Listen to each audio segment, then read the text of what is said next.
we're like this. What if we go lower like that? Welcome. Hi. Hi. Welcome to our interview today. Could you introduce yourself? Yes. My name is Maggie.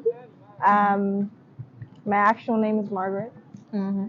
And I am 20 years old, and I'm studying in the Department of Foreign Languages and Literature. Beautiful. Thank you.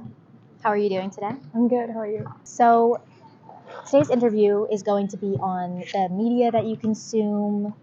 I've always noticed, being your friend, that you have like an incredible taste in books and movies. I'm like the poetry you read, the movies you watch. Like when you say that, oh, I'm watching this or I'm reading this, I'm like, wow, she's so cultured.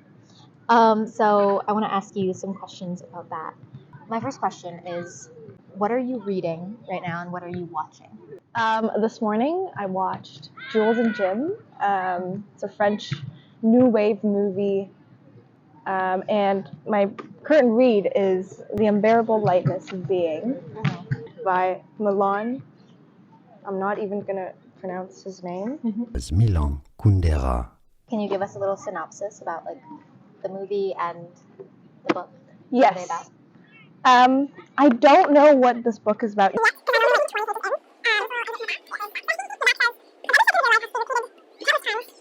We will become like Jesus Christ on the cross. Whoa. Like eternal. Mm-hmm. Because for the record, she is in the moment translating this from Mandarin. Yes. I'm very impressed. Yes.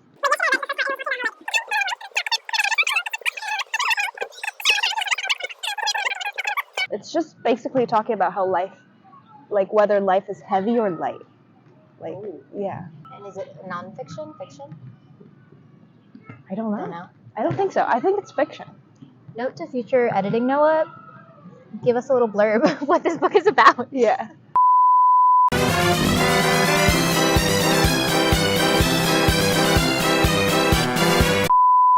And can you tell us about the movie that you saw today? Yes. This movie is, okay, I don't know.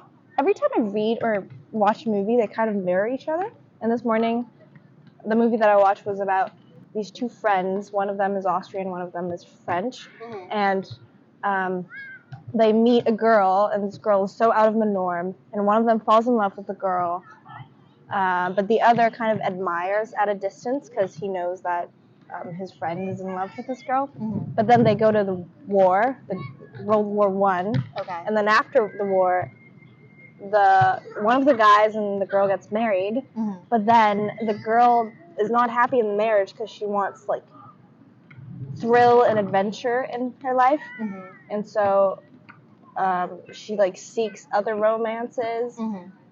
And then eventually the first guy was like, okay, I'm willing to divorce you. Mm-hmm. And let you marry my friend because they're kind of in love, just so he could see her again, just so like he could keep seeing her. And then at one point, they're all like, three of them are living in a house like by the water, all together with like the first guy and the girl's child. Yeah. Found family, I guess. Earlier you said that the movies you watch and books you read mirror each other. Mm-hmm. Can you expand upon that thought? Yeah, okay. So when I'm watching or reading a book, like I would link it to my life in some way and connect it to like the people I know. Mm-hmm. And then, so it's like the book is actually happening in my life. So when I'm watching the movie and I do the same thing, and usually it's about the same experiences. Like, my next question is, if you could use 5 words to describe your taste in media, including books, movies, music, if you want to, what would those 5 words be? The first one would be love-related. Platonic, romantic, or family love. Mm-hmm. My favorite movie for the longest time is Farewell, My Concubine. Mm-hmm. Is that how you pronounce it? Concubine? Concubine, yeah. Maybe I like movies about lonely people in neon cities. Millennium Mambo, amazing. Mm-hmm. You might have to cut this one out, but I like movies where the French women smoke a lot.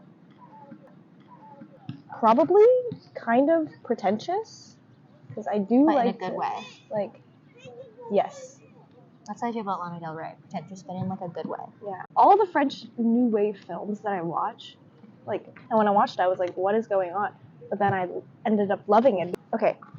Aesthetic seeking. Aesthetic seeking. Uh-huh.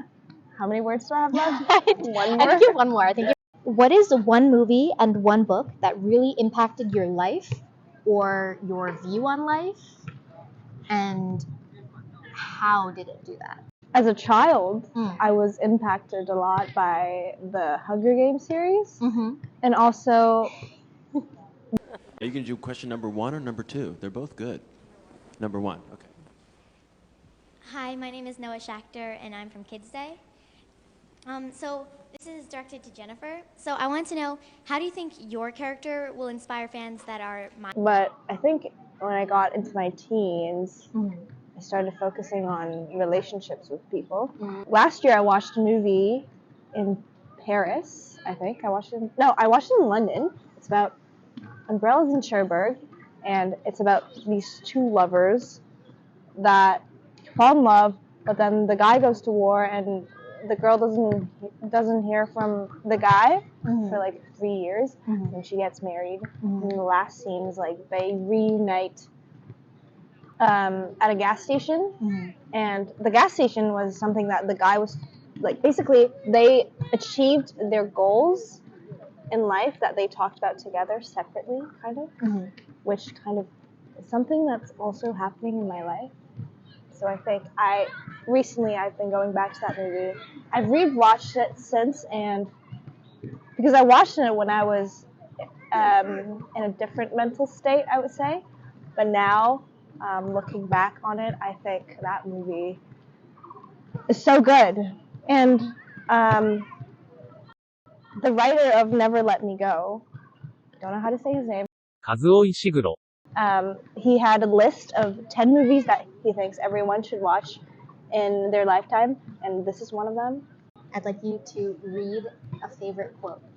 This quote is from Umbrellas of Cherbourg, and the girl has been separated from the guy for like a year, and then she doesn't receive letters for like a few months because he was stationed in different countries, and he doesn't always get to write letters, and she says, I would have died for him, so why aren't I dead? Because before, she was telling her mom, I'm gonna die if this guy isn't in my life, but this is like the time where she realizes, well, I'm not dead. So, food for thought. Okay. That's all of my questions for today. Thank you so much for participating in my interview. It's been lovely. It has.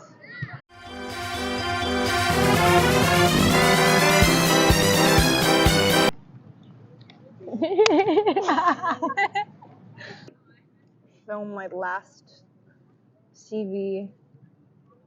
How do I even find a good quote? I don't even remember the quotes. Oh my god, we should. Oh, okay. I have one. Hey, welcome to my vlog. This is such a laid back interview. Yeah, that's the vibe. Music playing in the background. Music playing in the background.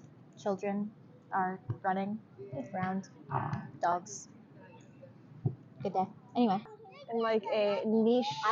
I've never listened to Lana Del Rey, and then I did it just for her. And like it's like a huge compliment, by the way, just so everyone knows. There's like